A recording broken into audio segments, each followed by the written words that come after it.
नमस्कार दोस्तों, महाकाल न्यूज में आप सभी का स्वागत है।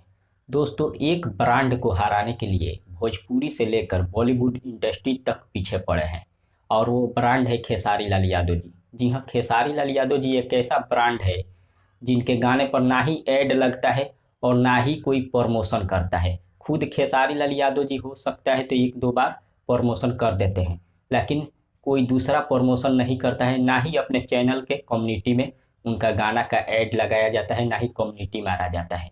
लेकिन फिर भी खेसारी लाल यादव जी अपने पब्लिक के दम पर हिट हो जाते हैं और उनका जो गाना है मिनटों घंटों में मिलियन क्रॉस कर जाता है। लेकिन भोजपुरी इंडस्ट्री में एक ऐसा भी कलाकार है, ऐसा भी सिंगर है जिसके गाने पर व्यूज नहीं आते हैं और व्यूज लाने के लिए ऐड लगाया जाता है। बहुत सारे चैनलों पर कम्युनिटी मारा जाता है।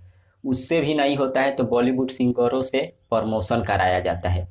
उससे भी नहीं होता है तो बड़ा वाला ऐड लगाया जाता है, खूब बड़ा वाला ऐड लगाया जाता है ताकि लोगों के पास जाए, उससे भी लोग देखें। लेकिन फिर भी गाना फ्लॉप कर जाता है। इतना पैसा खर्चा करने के बाद भी गाना फ्लॉप कर जाता है। लेकिन खेसारी लाल यादव जी एक ऐसा शेर है, एक ऐसा ब्रांड है, ना ही पैसा लगता है, ना ही कुछ लगता है, ना ही ऐड लगता है, फिर भी उनका गाना घंटों में मिलियन क्रॉस कर जाता है। आप सोच सकते हैं खेसारी लाल यादव जी एक ऐसा ब्रांड है कि घंटों में उनका गाना मिलियन क्रॉस कर जाता है। जो लोग अभी तक खेसारी जी का गाना अभी तक नहीं सुने हैं, आया है छठ गीत, गणनायक फिल्म से जाकर सुनिए, बहुत ज़बरदस्त गाना है। फिलहाल इतना ही, मिलते हैं अगले वीडियो में। और उस गाने में ऐड नहीं लगा है, जाकर सुनिए। धन्यवाद।